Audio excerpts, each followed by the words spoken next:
Hello friends, ఇది అశ్వత్థామ యొక్క కథ. తన కథ ఏమిటో అతని మాటలతోనే విందాం. నేను భీముని చేతుల్లో చంపబడ్డానని ప్రపంచం అంతా అనుకుంటుంది. కానీ నా చావుకి అసలు కారణం నువ్వే. కురుక్షేత్ర యుద్ధభూమిలో జీవన్మరణాల మధ్య దుర్యోధనుడి నోటి నుండి వచ్చిన చివరి మాటలు ఇవి. అయితే వారి వెనుక దుర్యోధనుడు లాంటి పాపి కూడా వణికిపోయేంత క్రూరమైన పనికి పాల్పడ్డాడు వీరుడు. నేను పాండవులను చంపాను. అది విన్న దుర్యోధనుడు ఒక్క క్షణం చాలా సంతోషించాడు. వందలాది మంది కౌరవులు సాధించలేనిది ఒక్క యోధుడు ఎలా సాధించగలిగాడు. కానీ అతను నిజం తెలుసుకున్నప్పుడు అతని ఉత్సాహం కోపంగా మరియు చిరాగ్గా మారింది.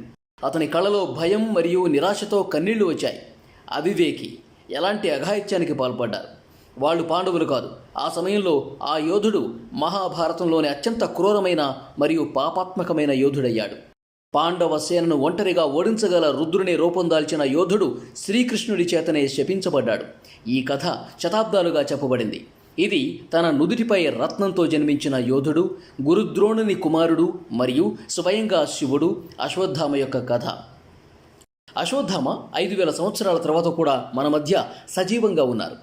అవును, 1192లో మహమ్మద్ ఘోరీతో మొదటి యుద్ధం తర్వాత గొప్ప యోధుడు పృథ్వీరాజ్ చౌహాన్ అడవిలో ఉన్నప్పుడు ఒక వింత వ్యక్తిని చూశాడు. 12 అడుగుల ఎత్తు, కండలు తిరిగిన మనిషి వింత వాసన వెదజల్లుతున్నాడు. అతని శరీరం మొత్తం జబ్బుగా కనిపించింది. అలాగే అతని తలపై లోతైన మచ్చ ఉంది. అతని మెదడును ఎవరో తమ చేత్తో మడిచిపెట్టినట్లు. 12వ శతాబ్దపు పుస్తకం పృథ్వీరాజ్ రాసో ప్రకారం పృథ్వీరాజ్ చౌహాన్ చాలా పరిజ్ఞానం ఉన్న వైద్యుడు. అందుకే ఆ వ్యక్తిని చూసిన పృథ్వీరాజ్ అతను తన గాయాన్ని నయం చేయగలనని ఆ వ్యక్తికి చెప్పాడు. అయితే వారం రోజుల పాటు చికిత్స చేసినా గాయం మానలేదు. భయపడిన పృథ్వీరాజ్, నువ్వు అశ్వత్థామా అని అడిగాడు. అతను అవును అని మృదువుగా సమాధానం చెప్పి అక్కడి నుంచి వెళ్ళిపోయాడు. అయితే ఆ వ్యక్తి అశ్వత్థామా అని పృథ్వీరాజ్కి ఎలా తెలిసింది? సమాధానం అతని తలపై ఉన్న మచ్చ మరియు మహాభారతం నుంచి అతని కథలో ఉంది. మొదటి నుంచి ప్రారంభిద్దాం.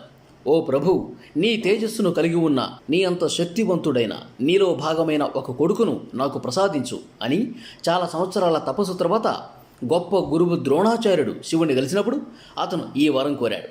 త్వరలో గురు ద్రోణాచార్య మరియు అతని భార్యకు ఒక కుమారుడు జన్మించాడు.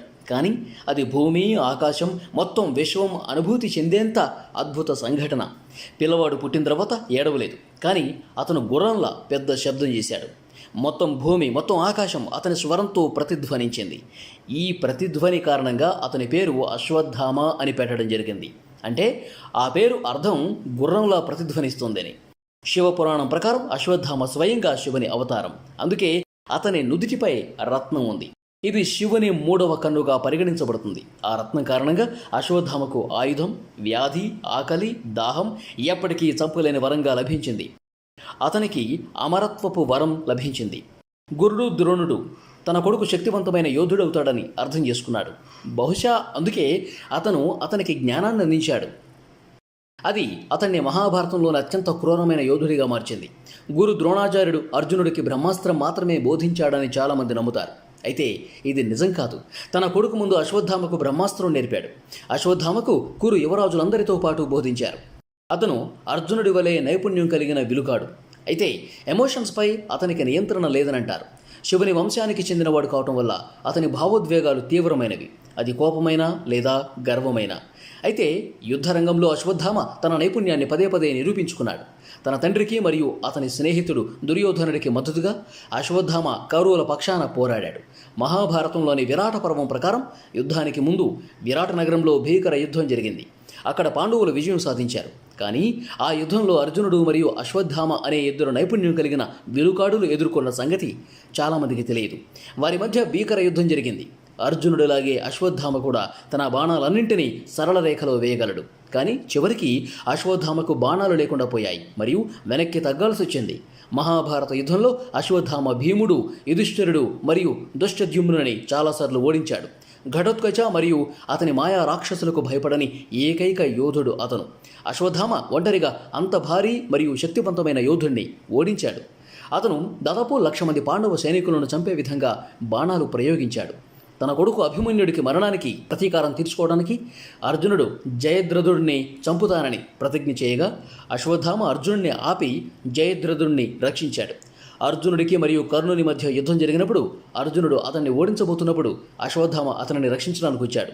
యుద్ధం యొక్క 14వ రోజు అశ్వత్థామ యుద్ధాన్ని ముగించే బాణాన్ని ప్రయోగించాడు. నైపుణ్యం కలిగిన యోధులందరినీ ఏకకాలంలో చంపగలిగే నారాయణాస్త్రం.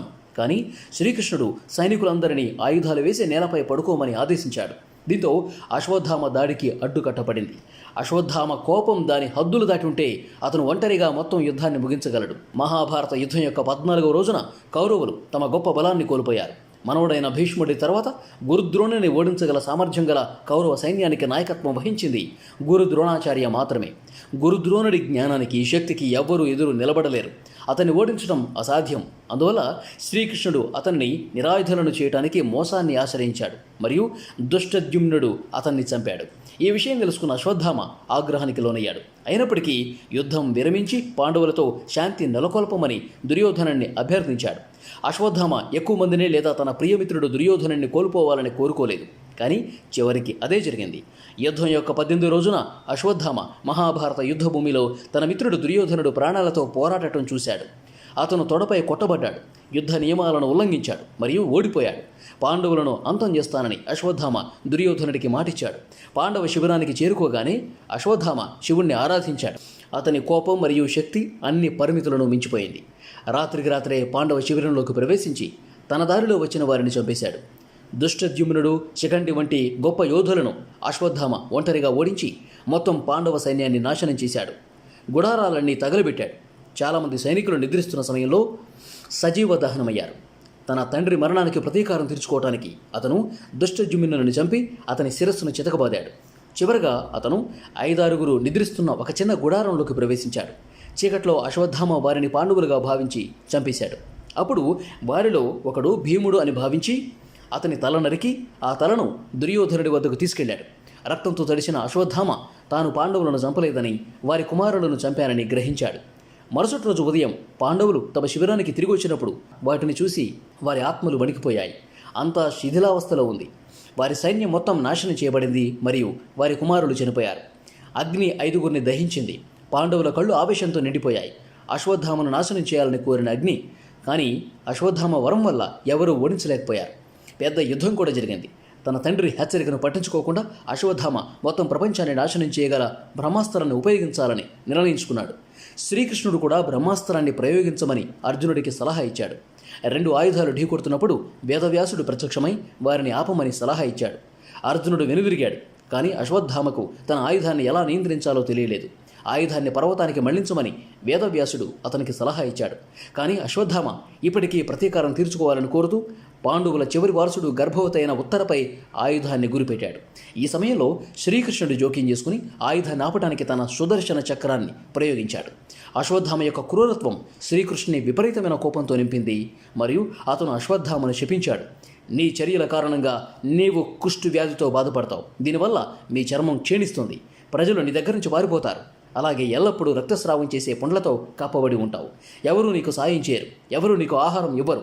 విశ్రాంతి లేకుండా బిచ్చగాడిలా తిరుగుతావు. మృత్యువు కూడా నిన్ను రక్షించదు. ఆ తర్వాత అశ్వత్థామ నుదుటిపై ఉన్న రత్నాన్ని తీసివేయమని భీముడికి సూచించాడు.